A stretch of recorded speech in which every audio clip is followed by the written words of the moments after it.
what ends up happening is we put together what we call the development life cycle.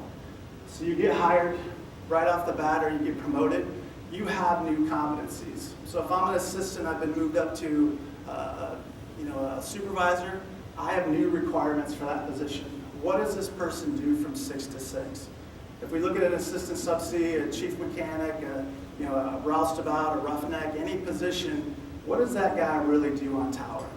Does he do the same thing as the guy that's a senior subsea? Well, that answer is no. And again, any position. What we promote is as you get promoted, you get new competencies. You have new requirements for your job. You need to learn new skills. With those skills come training. We as an industry, say, hey, look, this person's incompetent. When the person turns around and says, well, then send me to training. Well, we're not going to send you to training, just go out and figure out how to do your job. So we have this vicious cycle that's gone on for so many years. And it started 16 years ago for me when I got the first call to say, I'm not a trainer, don't expect to get taught, go figure it out yourself. But as you move forward, you get your new training, you get your new OJTs, new position, new requirements. With the practical experiences you get, you gain that level of knowledge in your competency level. You started off as a novice, as a beginner, and now you're moving up to more of the expert at that level that you're at. Once you get promoted, you need to start all over again.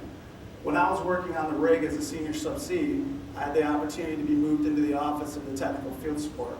The challenge was I was looked at as an SME for the rig that I worked on. When I came to the office, I now had to support all the rigs in the entire company.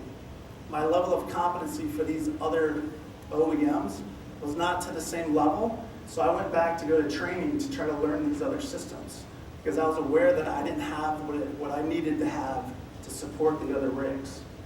So again, as you go through this development life cycle, this career transcript, everybody, even myself, we constantly have to grow, we constantly have to develop.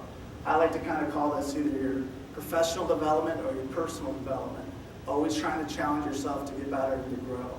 And when you look at it from the employee standpoint, how do we close that knowledge gap? If we're not constantly infusing new learning opportunities to the people who we deal with, we're always going to have that separation of knowledge from the experienced to the inexperienced.